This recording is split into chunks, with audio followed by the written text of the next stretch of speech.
Orient bell tiles studio से आप देख रहे हैं एबीपी न्यूज।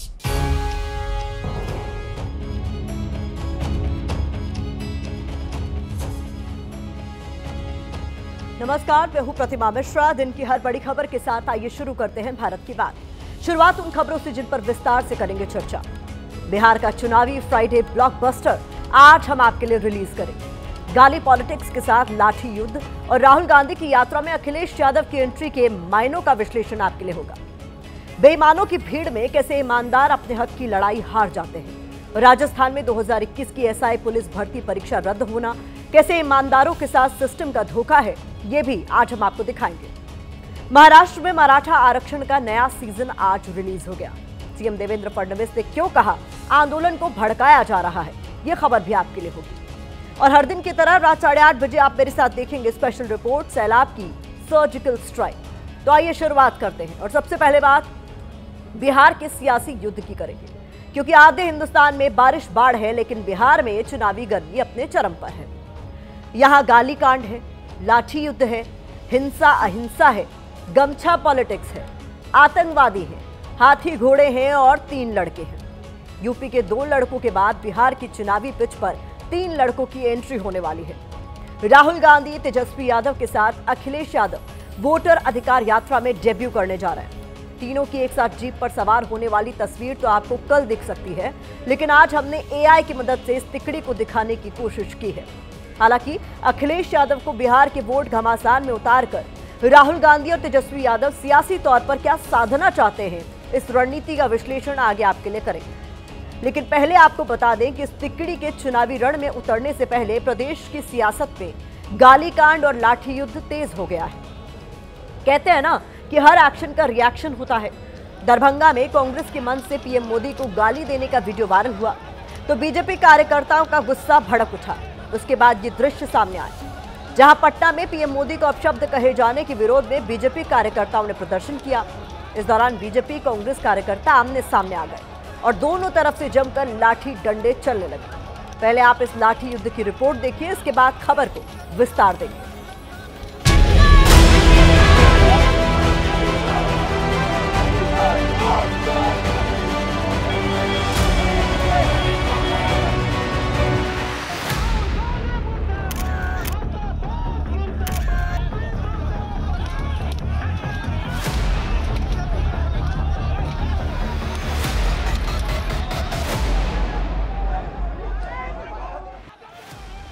बिहार में तो अभी चुनावी मौसम की शुरुआत भर हुई है। सियासी मौसम अपना असर दिखाने लगा है। बारिश बाढ़ में जिस तरह पहाड़ों पर तबाही बरस रही है, उसी तरह बिहार के चुनावी गर्मी वाले मौसम में लाठियों की वर्षा हो रही है। पीएम मोदी को अपशब्द कहे जाने पर बिहार की सियासत गरमाने लगी है। गुरुवार को गाली वाला वीडियो वायरल हुआ और शुक्रवार को सड़कों पर संग्राम शुरू हो गया। बीजेपी कार्यकर्ताओं ने पटना में कांग्रेस दफ्तर के बाहर प्रोटेस्ट किया।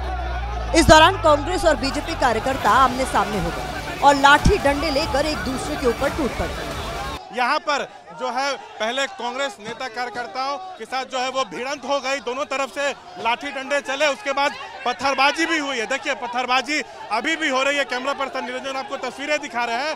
कांग्रेस कार्यकर्ताओं की संख्या कम थी इसलिए वो भाग गए हैं। बीजेपी के नेता कार्यकर्ता कांग्रेस दफ्तर के अंदर घुस गए, अंदर जो है तोड़फोड़ भी हुई है। दर्शन शांतिपूर्ण था, लेकिन अंदर से कांग्रेस के गुंडों ने लाठी चलाया। हम लोग आए हैं इस प्रदर्शन के लिए, आज पिस्टल निकाले, पिस्टल। पहले वो लोग हम लोग तो एक पर हम लोग कहा हम लोग कहा क्या आप लोग नारा जो लगाना लगा, ये बाहर निशानी है, ये निशानी है बीजेपी का। चोट लगा है आंख के नीचे, देखिए। हालांकि इस मामले में पुलिस ने मोहम्मद रिजवी उर्फ राजा नाम के एक युवक को गिरफ्तार कर लिया है। हालांकि अब ये मसला अपराध और अपशब्दों से आगे बढ़ गया है। अब इस पर शुद्ध देसी सियासत हो रही है। कांग्रेस बीजेपी कार्यकर्ताओं के बीच हुए लाठी युद्ध पर कांग्रेस की तरफ से पोस्ट किया गया है। इस पर लिखा गया है कि अहिंसा के आगे हिंसा कभी टिक नहीं सकती है। वोट चोरी और चुनावी धांधली के खिलाफ हम लगातार आवाज उठा रहे हैं। हमारी वोटर अधिकार यात्रा को लोगों का अपार प्रेम और समर्थन मिल रहा है, जिससे बीजेपी और नरेंद्र मोदी बौखला गए हैं। इसी बौखलाहट में आज बिहार प्रदेश कांग्रेस कार्यालय सदाकत आश्रम पर बीजेपी ने अपने विधायकों के साथ गुंडे भेजकर हमला कराया। कांग्रेस कार्यकर्ताओं के साथ मारपीट की गई, कार्यालय में भी तोड़फोड़ की गई। कांग्रेस आरजेडी ने केंद्रीय मंत्री गिरिराज सिंह के उस बयान को भी बीजेपी की बौखलाहट बताया है, जिसमें उन्होंने राहुल गांधी और तेजस्वी यादव पर आतंकवादियों को संरक्षण देने का आरोप लगाया है। ये राहुल गांधी और तेजस्वी यादव केवल रोहिंग्या और बांग्लादेशियों को संरक्षण, वोट का अधिकार नहीं देने की मांग कर रहे हैं, बल्कि बांग्लादेशी और रोहिंग्या के नाम पर आतंकवादियों को समर्थन दे रहे हैं। एक तरफ जहां गाली कांड और लाठी युद्ध को कांग्रेस बीजेपी की ही साजिश बता रही है, वहीं बीजेपी के नेता और मोदी सरकार के बड़े बड़े मंत्री कांग्रेस की भाषा पर सवाल उठा रहे हैं। एक घुसपैठिया बचाओ यात्रा जो उन्होंने बिहार में निकाली है, उसमें राहुल गांधी के स्वागत के मंच पर से नरेंद्र मोदी जी की स्वर्गीय माता जी के लिए अपशब्द बोलकर सबसे घृणित काम कांग्रेस के नेताओं ने किया है। किसका आदमी था वो? ये इनका टूल किट है। ये खुद इस तरह के एजेंट्स छोड़ देते हैं। बदमाशी हमें जानते हैं, इनकी रग रग से हम वाकिफ हैं। ये टूल किट एक्सपोज हो चुका है। पहले ये खुद करवाते हैं, फिर अरे हमें गाली दे दी। जिस व्यक्ति ने भी इस प्रकार की भाषा बोली है उसकी हम भर्त्सना करते हैं। उसका कांग्रेस से कोई लेना देना नहीं है, कांग्रेस का कोई दूर दूर तक कोई नाता नहीं है। इस गाली कांड और लाठी युद्ध की टाइमिंग बेहद अहम है। ये ऐसे वक्त में शुरू हुआ है जब समाजवादी पार्टी के अध्यक्ष अखिलेश यादव राहुल गांधी और तेजस्वी यादव के साथ वोटर अधिकार यात्रा का हिस्सा बनने वाले हैं। साफ है कि बिहार की असली चुनावी लड़ाई अब शुरू हुई है। आगे आगे इस लड़ाई में दमदार सियासी एपिसोड देखने को मिलने वाले हैं। गाली कांड हो या लाठी युद्ध, इस पूरे सियासी एपिसोड के केंद्र में राहुल गांधी की वोटर अधिकार यात्रा है। हमारे सहयोगी दीपक रावत इस यात्रा का एक एक अपडेट लगातार हम तक पहुंचा रहे हैं। इस यात्रा को आज 13 दिन पूरे हो चुके हैं। यह यात्रा शुक्रवार को बेतिया से शुरू होकर पश्चिमी चंपारण होते हुए सिवान पहुंच रही है। आज राहुल गांधी ने गांधी चौक पर महात्मा गांधी की प्रतिमा के माल्यार्पण के साथ यात्रा की शुरुआत की। बाद में राहुल गांधी सिर पर नीला गमछा बांधे हुए भी नजर आए। इस यात्रा में एंट्री को लेकर अखिलेश यादव बिहार में चर्चा का विषय बने हुए हैं। अखिलेश यादव इंडिया गठबंधन के सहयोगियों में अकेले ऐसे नेता हैं जो वोट चोरी के मुद्दे पर राहुल गांधी के साथ कंधे से कंधा मिलाकर चल रहे हैं। संसद परिसर में विरोध प्रदर्शन के दौरान वो राहुल गांधी के साथ खड़े नजर आए हैं। तो वोट चोरी के मुद्दे पर इंडिया अलायंस की तरफ से निकाले गए मार्च में भी उन्होंने राहुल गांधी के साथ बढ़ चढ़कर हिस्सा लिया। इस दौरान बैरिकेड के ऊपर से कूदने वाला उनका वीडियो देश में काफी सुर्खियां बटोर चुका है। अब अखिलेश यादव बिहार के रण में राहुल गांधी के साथ होंगे। इसके पीछे महागठबंधन और इंडिया अलायंस की रणनीति क्या है, इस रिपोर्ट में देखिए।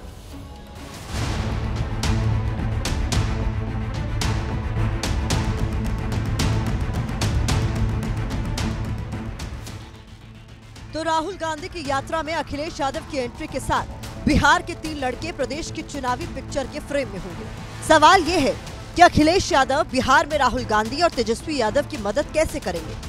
तो इसके लिए 2024 के लोकसभा चुनाव की पिक्चर पर गौर करना जरूरी है, जब अखिलेश यादव राहुल गांधी की भारत जोड़ो न्याय यात्रा में शामिल हुए थे। माना जाता है कि जिस तरह यूपी में समाजवादी पार्टी और कांग्रेस ने मिलकर बीजेपी को सीटों के मोर्चे पर पीछे धकेला, दोनों ने एक साथ 43 सीटों पर कब्जा किया, उसके पीछे दोनों लड़कों की जोड़ी का बड़ा रोल रहा। अब 2 नहीं बल्कि 3 लड़के बिहार की चुनावी डगर पर होंगे। इसके पीछे अखिलेश यादव के सियासी कद के साथ उनकी लालू परिवार के साथ नजदीकियां भी बड़ी वजह है। अखिलेश यादव वक्त वक्त पर लालू परिवार के साथ निजी मुलाकातें करते रहे हैं। ऐसे में अखिलेश यादव राहुल और तेजस्वी के बीच एक धुरी का काम करने वाले हैं। भारतीय जनता पार्टी बिहार से बाहर होने जा रही है। चुनाव आयोग जुगाड़ आयोग बन गया है। बीजेपी की सरकार का जुगाड़ आयोग है और हमें उम्मीद है कि लोग अपने वोट के अधिकार को समझेंगे। अब अखिलेश के बिहार आने का चुनावी कनेक्शन समझिए।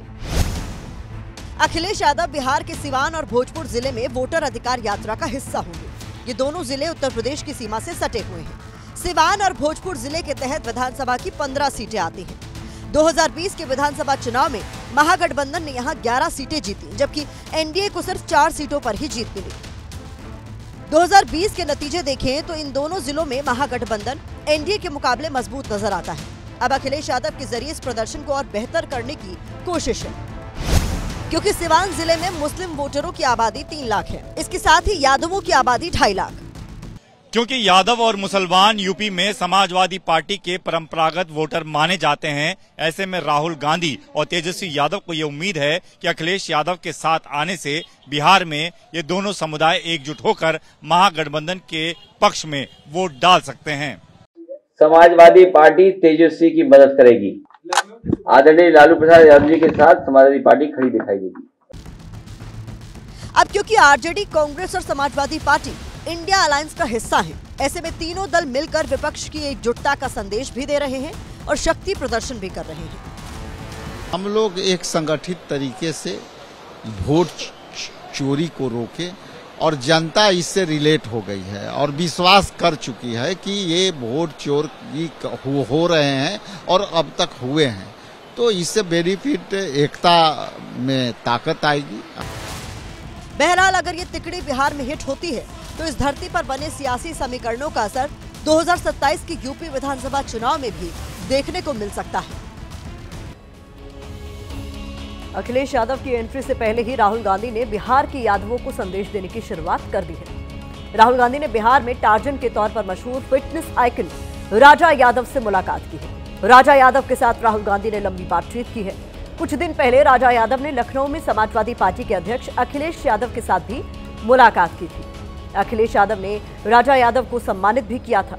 तो जैसा कि हमने अपनी रिपोर्ट में दिखाया, अखिलेश यादव के जरिए तेजस्वी और राहुल गांधी यादव जाति के वोटर्स को एकजुट कर महागठबंधन के पाले में लाने की कवायद कर रहे हैं, क्योंकि सीवान के साथ भोजपुर जिले में भी यादवों की अच्छी खासी तादाद है। रिपोर्ट्स के मुताबिक भोजपुर जिले में 3,50,000 यादव वोटर हैं। यहाँ मुस्लिम वोटरों की तादाद 1,25,000 है। अति पिछड़ा जाति से आने वाले वोटरों की संख्या 5 लाख है। यादव मुस्लिम के साथ महागठबंधन की नजर अति पिछड़ा वोट बैंक पर भी है, जो नीतीश कुमार के साथ रहा है। लेकिन मुस्लिम यादव यानी MY समीकरण पर महागठबंधन की पकड़ है। इस पकड़ को और मजबूत करने के लिए अखिलेश यादव चुनावी रण में उतर रहे हैं। MY के साथ फोकस में PDA फॉर्मूला भी है। उधर 2020 के चुनाव में महागठबंधन को मुस्लिमों का 76% वोट मिला, जबकि 83% यादवों ने महागठबंधन को वोट दिया। 2025 में अगर ये वोट एकजुट होकर महागठबंधन के पाले में आ गया तो इससे बिहार के साथ साथ आने वाले दूसरे राज्यों के चुनाव में भी इंडिया अलायंस की तरफ से इस वोट बैंक को संदेश दिया जा सकेगा। अब वक्त इस खबर पर सोशल मीडिया के ओपिनियन का है, तो यूजर्स लिख रहे हैं कि बिहार में चल रही वोटर अधिकार यात्रा में तेजस्वी, राहुल के साथ अखिलेश यादव भी जुड़ने जा रहे हैं। ये बढ़िया कदम है। इसके बाद इन तीनों को यूपी में भी यात्रा करनी चाहिए। यूजर्स लिख रहे हैं कि ये जन आंदोलन अब रुकने वाला नहीं है। वोट चोरों को सत्ता से हटाकर ही दम लेगी। बिहार में अब समाजवाद की गूंज। अखिलेश यादव की यात्रा में शामिल होने से PDA और MY समीकरण को नया बल मिलेगा। तो ये इस खबर पर सोशल मीडिया का ओपिनियन है। अब दूसरी खबर का रुख करते हैं। बात राजस्थान में ईमानदार युवाओं के साथ पुलिस की सरकारी नौकरी के नाम पर हुए खेल की करते हैं। खेल से याद आया कि आज राष्ट्रीय खेल दिवस है और हमारे देश में खेल सिर्फ मैदान में नहीं बल्कि हर मोर्चे पर खेला जाता है। ऐसा ही एक खेल सरकारी सिस्टम ने युवाओं के साथ खेला। ईमानदार युवाओं के सरकारी नौकरी के सपने को बेईमानों ने पल में चकनाचूर कर दिया। कल राजस्थान हाईकोर्ट का बड़ा फैसला आया। हाईकोर्ट ने 2021 की सब इंस्पेक्टर भर्ती को रद्द कर दिया। ये भर्ती लंबे समय से विवादों में थी। 2021 की इस पुलिस भर्ती में जमकर धांधली हुई थी और इसीलिए अब कोर्ट ने सख्त फैसला सुनाते हुए इसे रद्द कर दिया। कोर्ट के इस फैसले का असर ये हुआ कि जिन लोगों ने पूरी ईमानदारी से परीक्षा देकर सब इंस्पेक्टर की वर्दी पहनी, अब उनकी भी नौकरी चली गई है। इसका असर ये हुआ कि कुछ बेईमान लोगों की वजह से ईमानदार लोगों की मेहनत पर पानी फिर गया है। आज हमने उन माता पिता के पास पहुंचकर उन बच्चों से बात की है। लिखित परीक्षा देकर इंटरव्यू पास करके सब इंस्पेक्टर जो बने थे उनके माता पिता से बात की है, लेकिन भर्ती रद्द होने से अब वो खाली हाथ है।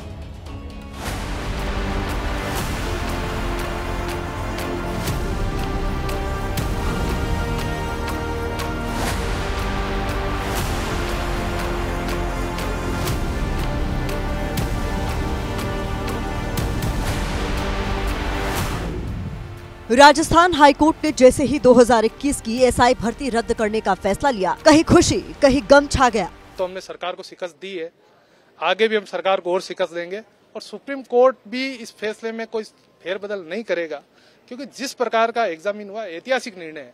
तो सुप्रीम कोर्ट भी जब ये फैसला जाएगा तो सुप्रीम कोर्ट भी इस फैसले को देखेगा और जहां तक है ये फैसला ऐसे ही रहेगा, एज इट इज ही रहेगा। बदन पर खाकी वर्दी पहनकर ये राजस्थान पुलिस में भर्ती हो चुके थे, लेकिन अब एक झटके में नौकरी चली गई।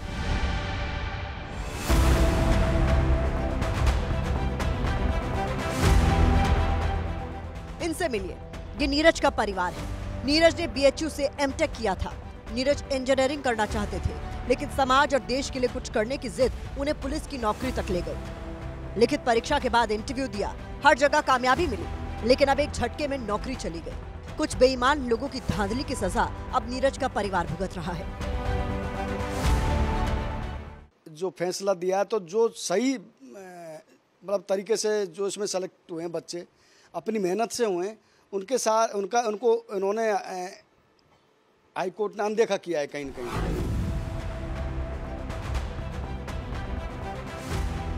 नीरज की मां की आंखों में आंसू हैं, जो कल से ही रुकने का नाम नहीं ले रही। हर मां चाहती है कि बेटा कामयाब हो। बेटे ने कामयाब होकर भी दिखाया, लेकिन अब एक झटके में सब चला गया। मैं तो ये चाहती हूँ मेरे बेटा को वो होना चाहिए सिलेक्शन पूरा में, ये चाहूंगी मैं। उनका एक उम्मीद की किरण थी जॉब उनके लिए, लेकिन कहीं न कहीं उनके परिवार के साथ में तो धोखा हो गया है। तस्वीरों में दिख रहे ये अशोक कुमार मीणा है। अशोक की भी सब इंस्पेक्टर की नौकरी जा चुकी है।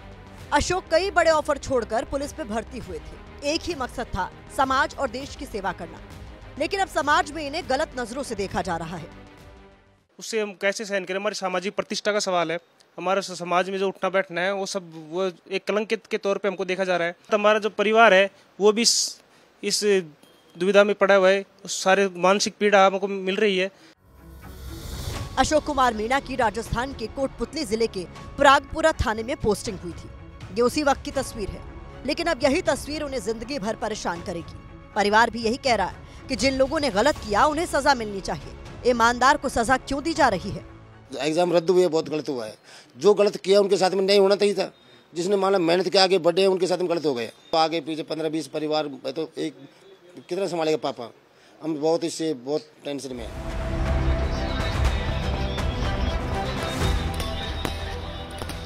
हालांकि कुछ ऐसे लोग भी हमें मिले जो 2021 की इस परीक्षा में असफल हो गए थे। इन युवाओं में भी पेपर लीक और धांधली का जिक्र करते हुए कोर्ट के फैसले पर खुशी जाहिर की है। जब इसका नकारात्मक रिजल्ट आया और मेरा सिलेक्शन नहीं हुआ, तो घर वालों ने, गांव वालों ने यही बोला कि पढ़ाई कम करी होगी। जब इसका पेपर माफियाओं का पेपर पर्चा खुलने लगा, तब घर वालों ने बोल दिया कि पढ़ाई छोड़ने में फायदा है। सबसे ज्यादा नुकसान उनका हुआ है जिन्होंने कई अच्छे पद छोड़कर खाकी पहनी थी, लेकिन अब भरी आंखों से खाकी का साथ छोड़ना पड़ रहा है। राजस्थान हाईकोर्ट ने यह फैसला यूं ही नहीं सुनाया है। कोर्ट ने भी माना है कि इस भर्ती में बड़े पैमाने पर धांधली हुई थी।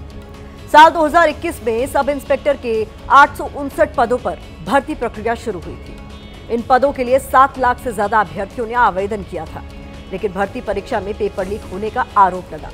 लिखित परीक्षा में डमी कैंडिडेट बिठाने की बात भी सामने आई। इंटरव्यू में अपने चहेतों और करीबियों को नंबर देकर पास कराने के गंभीर आरोप लगे। इस मामले को लेकर राजस्थान के अलग अलग जिलों में 12 FIR दर्ज हुई थी। जिस वक्त ये भर्ती हुई उस वक्त राजस्थान में कांग्रेस की सरकार थी और अशोक गहलोत मुख्यमंत्री थे। 2023 में भजनलाल सरकार के आने के बाद भर्तियों में हुई गड़बड़ियों की SIT जांच कराई गई। इस मामले में असफल अभ्यर्थियों ने भी कोर्ट का रुख किया था। राजस्थान में यह मामला इतना गर्मा गया था कि सैकड़ों की संख्या में लोगों ने सड़कों पर उतरकर प्रदर्शन किया था। जिन लोगों ने परीक्षा दी थी उन्होंने पेपर लीक के आरोप लगाते हुए कांग्रेस सरकार को कटघरे में खड़ा किया था, लेकिन अब कोर्ट ने भर्ती में धांधली की बात को सही पाते हुए इसे रद्द कर दिया है। इसमें सबसे बड़ा नुकसान उन ईमानदार छात्रों का हुआ है जिन्होंने अपनी मेहनत से परीक्षा को पास किया था। ईमानदार सिस्टम को कोस रहे हैं और सिस्टम को संभालने वाले सियासत में उलझे हुए हैं।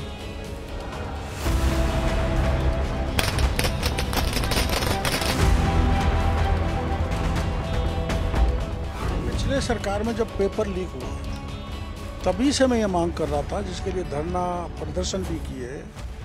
उस समय गहलोत साहब ने गौर नहीं किया।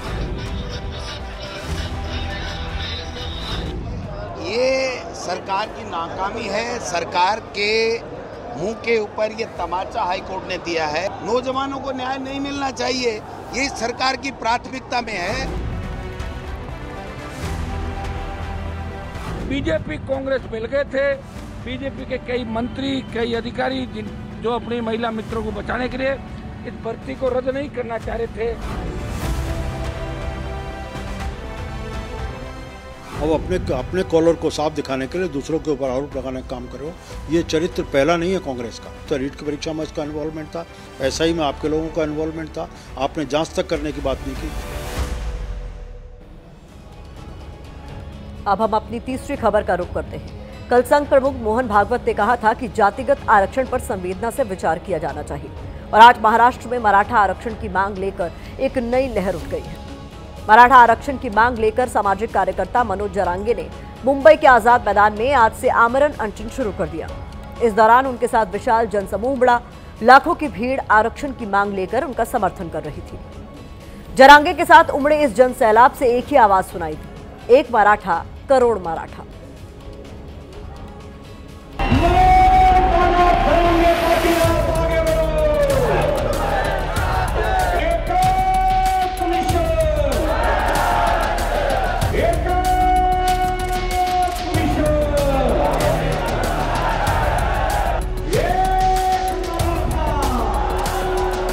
जहां तक नजर जाएगी मनोज जरांगे की सेना नजर आएगी। मुंबई के ऐतिहासिक आजाद मैदान में सामाजिक कार्यकर्ता मनोज जरांगे का इसी तरह से स्वागत हुआ।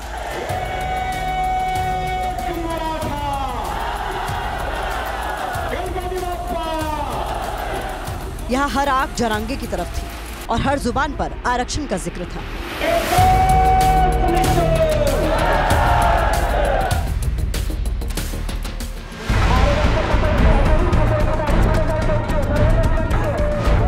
मनोज जरांगे बुधवार को जालना स्थित अपने गांव से सैकड़ों वाहनों के साथ मुंबई के आजाद मैदान के लिए निकले थे, लेकिन पुलिस ने आजाद मैदान में अनशन के लिए नियम तय कर दिए। एक नियम ये भी था कि सिर्फ 5000 लोग ही उनके साथ आजाद मैदान में रहेंगे, लेकिन यहाँ यह आंकड़ा बहुत छोटा पड़ गया।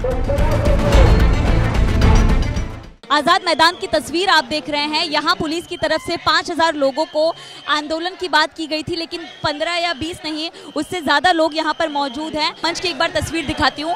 गणेश की मूर्ति को यहाँ पर स्थापित किया गया। गणेश उत्सव का दौर चल रहा है, तो ये भी समाज को एक अलग सा जो संदेश है वो यहाँ पर देता है। फिलहाल देखना होगा कि राज्य सरकार और मराठा समाज के नेताओं के बीच आखिरकार समन्वय कैसे बनता है। ये भीड़ आप देख रहे हैं, लगातार यहाँ पर लोग जो हैं वो इकट्ठा होते जा रहे हैं। दरअसल सामाजिक कार्यकर्ता के साथ की जन सैलाब मराठा आरक्षण को लेकर जुटा। मनोज जरांगे मराठों को कुणबी उपजाति का प्रमाण पत्र और ओबीसी के कोटे के तहत आरक्षण देने की मांग कर रहे हैं। मराठा समुदाय के लिए आरक्षण इससे पहले साल 2014 और फिर 2018 में दिया गया था, लेकिन यह आरक्षण अदालत में टिक नहीं पाया था। इसके बाद मराठा को ओबीसी आरक्षण में शामिल करने की मांग की गई। मराठों को कुणबी जाति के रूप में मान्यता देने की मांग इसलिए की गई क्योंकि ये जाति ओबीसी में आती है। आणि आमरण उपोषण सुद्धा आझाद मैदानावरच करायचं, त्याप्रमाणे आपण आज आझाद मैदानावरती आलोय आणि आमरण उपोषण सुरू केलंय।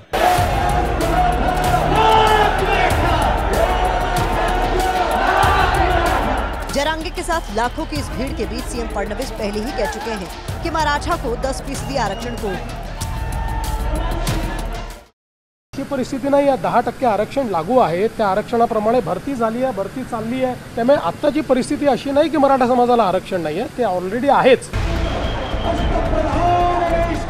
मनोज जरांगे मराठों को ओबीसी के कोटे के तहत आरक्षण देने की मांग कर रहे हैं, लेकिन इससे ओबीसी में भी असंतोष हो सकता है। सवाल ये भी है कि अगर जरांगे की इस मांग को मान लिया गया तो आने वाले समय में कुछ और लोग भी इस तरह की मांग कर सकते हैं। आप लोग कब तक यहाँ रहेंगे? जब तक आरक्षण मिलता नहीं तब तक ही रहेंगे हम। आमरण उपोषण रहेगा। हमको आरक्षण चाहिए। और ये मराठा समाज की जो बच्चे लोग हैं, आज 90% लेके भी उन लोगों को नौकरी जॉब नहीं मिलती। जरांगे को मराठा आरक्षण आंदोलन का बड़ा चेहरा माना जाता है। 2016 से 2018 तक जालना में मराठा आरक्षण आंदोलन का नेतृत्व भी मनोज जरांगे ने ही किया था। एक बार फिर मुंबई के आजाद मैदान में बैठकर उन्होंने सरकार के सामने चुनौती पेश कर दी है।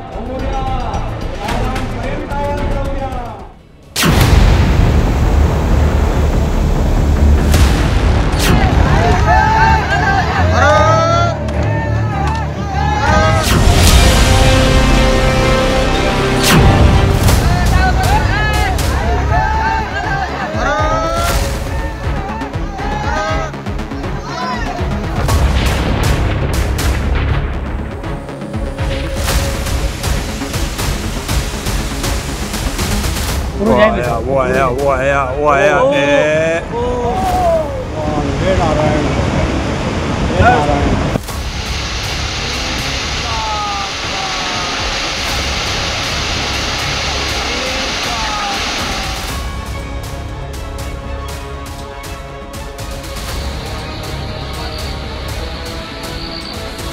यहाँ देखो पूरा तबाह हो चुका है, पूरा का पूरा तबाह हो चुका है जी, बहुत नुकसान हो चुका है।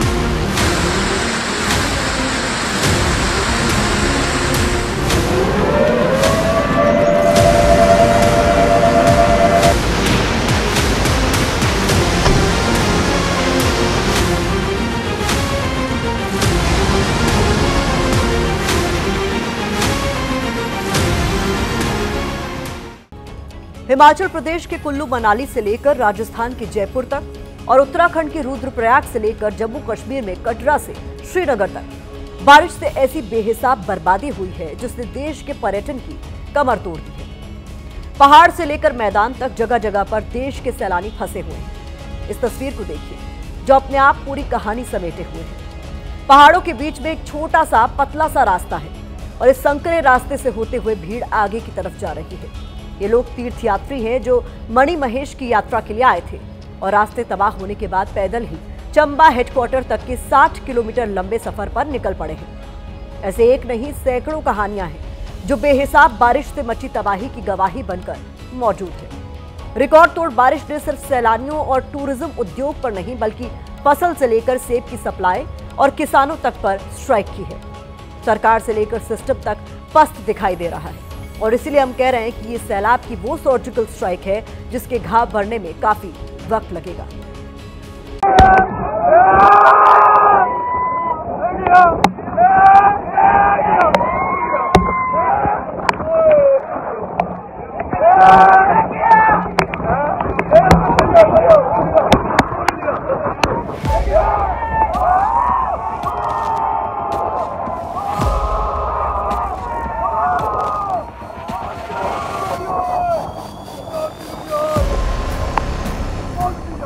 यही तो सैलाब की वो सर्जिकल स्ट्राइक है जो एक झटके में सब कुछ तबाह कर देती है और पीछे रह जाती है सिर्फ बर्बादी की चीखें।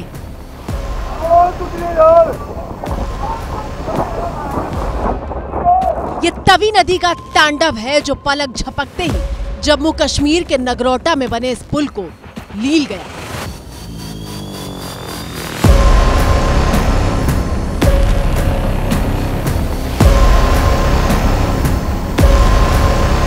ये पुल पैदल यात्रियों के लिए था जो धार्मिक हिंदू स्थल तक ले जाता था।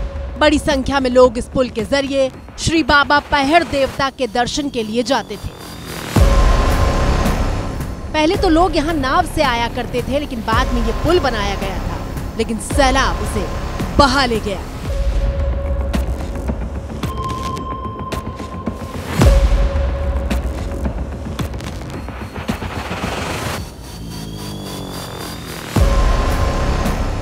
अब हिमाचल प्रदेश के बेहद मशहूर पर्यटन स्थल मनाली से आई इस तस्वीर को देखिए। ये ब्यास नदी है जो हिमाचल को गहरी चोट पहुंचा चुकी है और इसका रौद्र रूप अभी भी दहशत पैदा कर रहा है।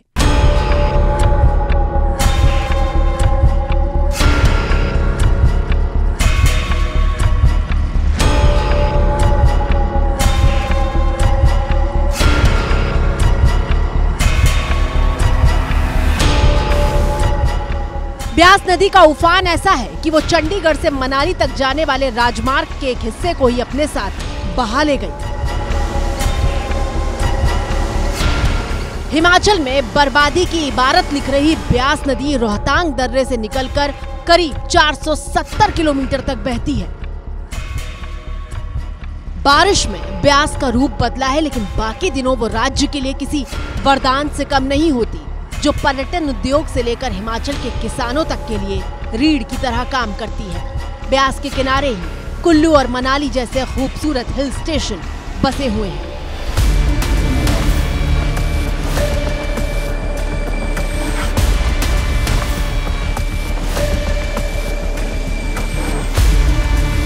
लेकिन मॉनसून के महीने में ऐसा लग रहा है कि यही ब्यास नदी कुल्लू मनाली को बर्बाद कर देने के लिए बेचैन है।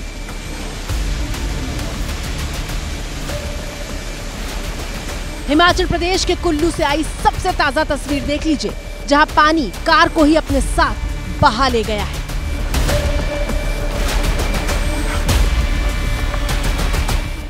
आपकी स्क्रीन पर मौजूद अगली तस्वीर अटल सुरंग और लेह की तरफ जाने वाले रास्ते की है, लेकिन देख लीजिए सड़क पूरी तरह से ब्यास में समा चुकी है। अब अगर आप मनाली से लेह की तरफ जाना भी चाहेंगे तो नहीं जा पाएंगे।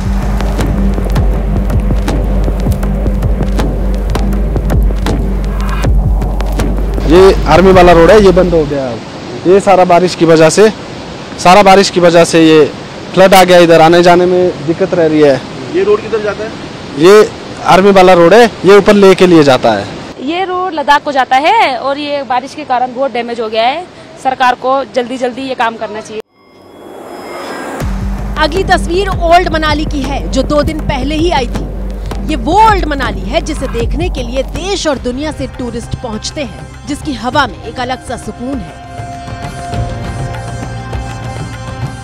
यहाँ की रफ्तार धीमी है और खाने पीने के लिए इसे जन्नत कहा जाता है। लेकिन जो ओल्ड मनाली बाहें फैलाए पर्यटकों का स्वागत करता है, वो अभी ब्यास से मिली चोट से उबरने की कोशिश में जुटा है।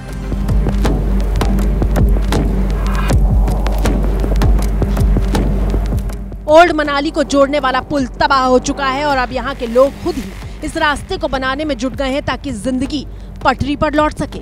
यहाँ पे जो है बहुत सारी त्रासदी हो गई थी।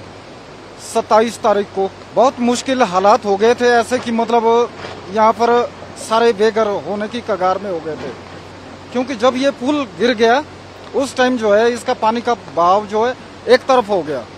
यहाँ पर दुकानें और रोड भी गई और यहाँ क्लब हाउस के लिए भी खतरा था, जो हिमाचल टूरिज्म का है, और ये जो कनेक्टिविटी है सारी ठप हो गई थी उस टाइम।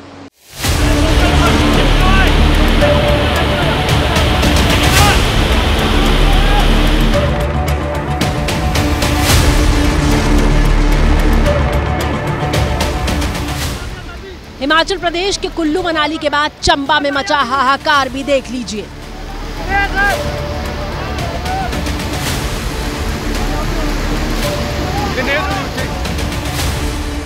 चंबा के कोने कोने में पसरी तबाही गवाही दे रही है कि यहाँ पर क्या बीती है।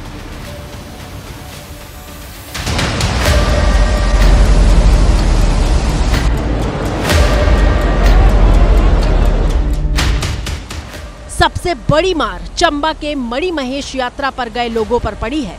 नदी नाले उफान पर हैं और रास्ते तबाह होने के बाद यात्री इस तरह से जद्दोजहद कर रहे हैं।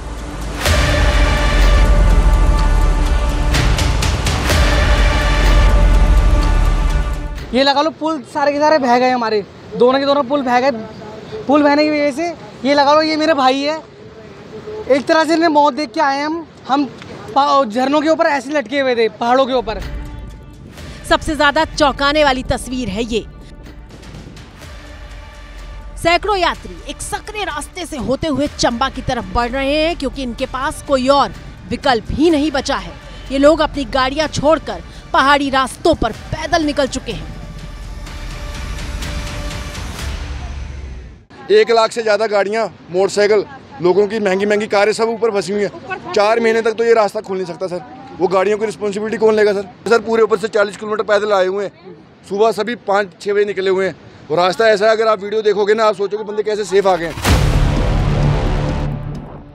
दरअसल भारी बारिश के बाद चंबा का भरमौर नेशनल हाईवे रावी नदी की चपेट में आ चुका है। 200 मीटर तक का सड़क का हिस्सा बह चुका है और इसलिए अब यात्री ना तो भरमौर से चंबा जा सकते हैं और ना ही चंबा से भरमौर।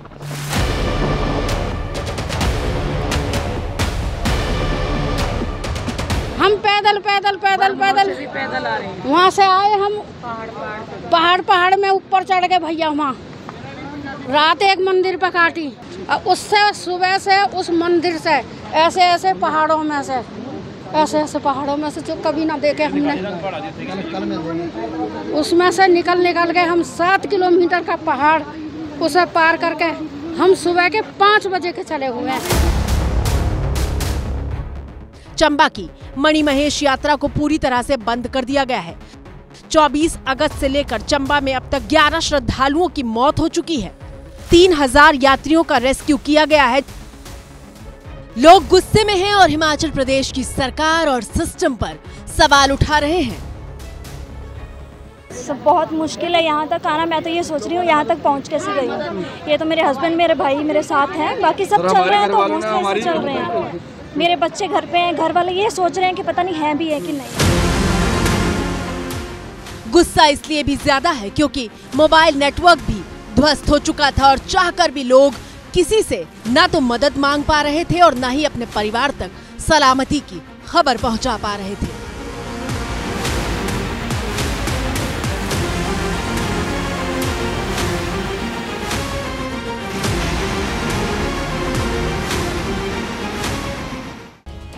इस साल मणिमहेश यात्रा आधिकारिक तौर पर 16 अगस्त से लेकर 31 अगस्त तक चली थी, लेकिन भारी बारिश के बाद यात्रा को 6 दिन पहले ही स्थगित कर दिया गया है।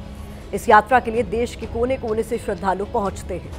मणिमहेश यात्रा को बेहद कठिन यात्रा माना जाता है क्योंकि 13,000 फीट की ऊंचाई पर स्थित मणिमहेश तक पहुंचने के लिए श्रद्धालु 14 किलोमीटर का मुश्किल ट्रैक करके जाते हैं। धार्मिक मान्यता तो ऐसी है कि जब शिव चाहते हैं तभी मणिमहेश बुलाते हैं, लेकिन श्रद्धालु कहां जानते थे कि इस बार मणिमहेश का बुलावा उनकी जान पर भारी साबित हो जाएगा और भगवान के दर्शन के लिए गए यात्रियों का घर पहुंचना एक चुनौती बन जाएगा। लेकिन तबाही सिर्फ हिमाचल में नहीं, उत्तराखंड में कल 3 जगह पर बादल फटा है। एक बादल यहाँ फटा है, एक ऊपर फटा है और एक यहाँ से फटा है। देख रहे हैं आप, उत्तराखंड के चमोली में चारों तरफ पसरा सैकड़ों टन मलबा। ये बता रहा है कि बादल फटने के बाद यहाँ क्या हुआ है। कार को सैलाब अपने साथ बहा ले आया। यहाँ देखो पूरा तबाह हो चुका है, पूरा का पूरा तबाह हो चुका है जी, बहुत नुकसान हो चुका है। चमोली में बादल फटने के बाद करीब 15 से 20 जानवरों के भी बहने की सूचना मिली है।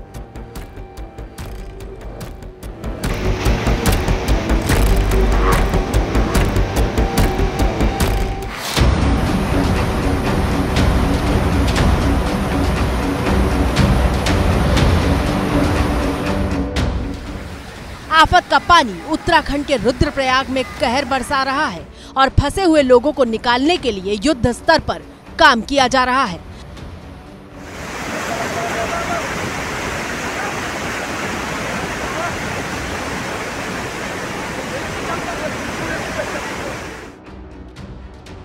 रुद्रप्रयाग में मलबे में फंसी इस बस को देखिए और समझिए कि जब सैलाब आता है तो कितनी ताकत के साथ वार करता है।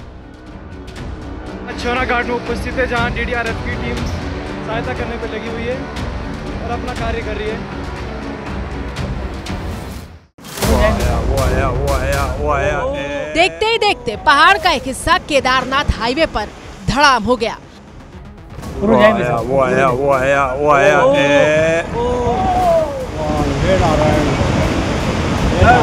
अभी और आएगा, वो अभी नहीं रुका है, वो और गिरेगा अभी। उत्तराखंड में सैलाब की सर्जिकल स्ट्राइक की ये दूसरी तस्वीर देखिए। रात भर गड़गड़ थप्तर भयंकर, और अभी देखा आप मंदाकिनी नदी में भयंकर बाढ़ आएगी। सुना आपने, पहाड़ों पर लगातार हो रही बादल फाड़ बारिश के बाद लोगों में कितनी दहशत है। और हो भी क्यों ना, ये देखिए रुद्रप्रयाग में मंदाकिनी नदी का रौद्र रूप।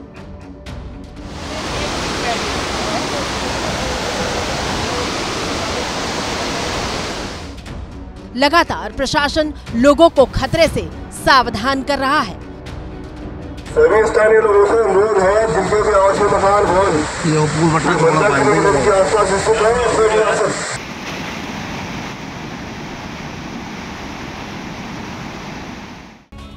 देश के पर्यटन उद्योग पर कितनी बड़ी मार पड़ी है उसे कुछ तथ्यों के जरिए समझिए।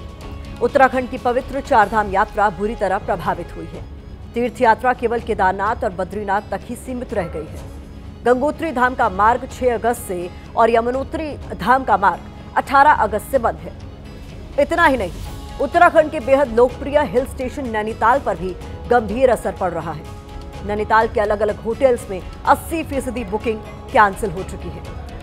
रद्द क्यों हुई है, ये समझने के लिए नैनीताल से आई तस्वीर देखिए।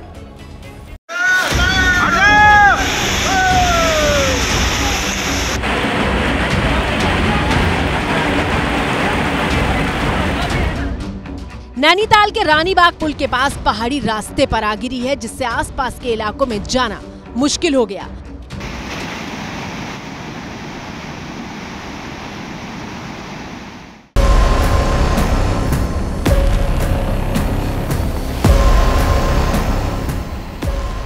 और जैसा कि हमने आपको बताया था कि 4 धाम यात्रा पर असर पड़ा है, क्योंकि रास्ते पर इस तरह से पहाड़ दरक रहे हैं। कहीं भारी भरकम लकड़ियां पड़ी दिखी तो कहीं पत्थर। वहीं पहाड़ से तेजी से सड़क की तरफ आ रहे मलबे को देखकर लोग सहम गए। लैंडस्लाइड के बाद यमुनोत्री हाईवे पर आवाजाही रोक दी गई थी।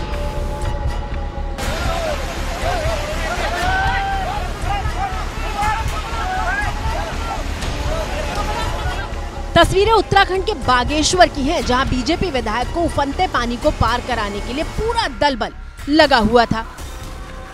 दरअसल विधायक सुरेश गरिया बाढ़ बारिश से हुई तबाही का जायजा लेने गए थे। एसडीआरएफ की मदद से वो रस्सी के सहारे उफनती धारा को पार करके दूसरे किनारे तक आ रहे थे। तभी अचानक विधायक जी को सहारा देने के लिए उनका गनर आगे आता है, लेकिन अचानक शोर बढ़ता है, संतुलन बिगड़ने लगता है और वो बहने लगता है। एसडीआरएफ का एक जवान भी गनर को बचाने की कोशिश में बहने लगता है। गनर बह जाता है, लेकिन कुछ मीटर की दूरी पर बहने के बाद उसे बचा लिया गया।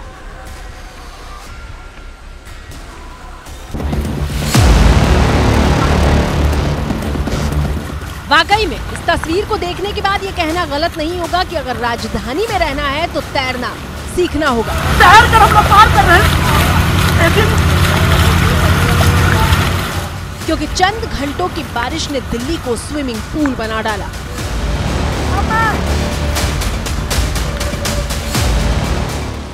राजधानी दिल्ली के वेस्ट विनोद नगर में बारिश ने ऐसी सर्जिकल स्ट्राइक की कि बस, ट्रक, गाड़ियां सब कुछ गोते लगाते दिखाई दिया।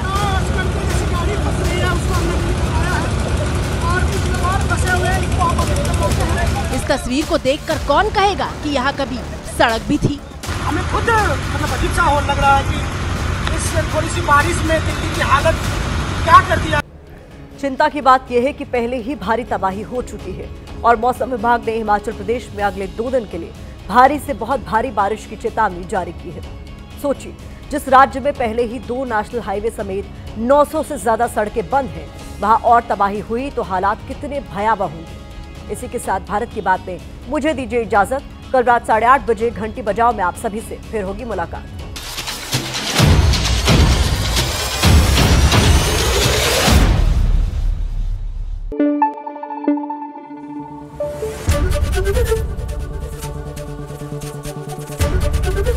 एबीपी न्यूज आपको रखे आगे।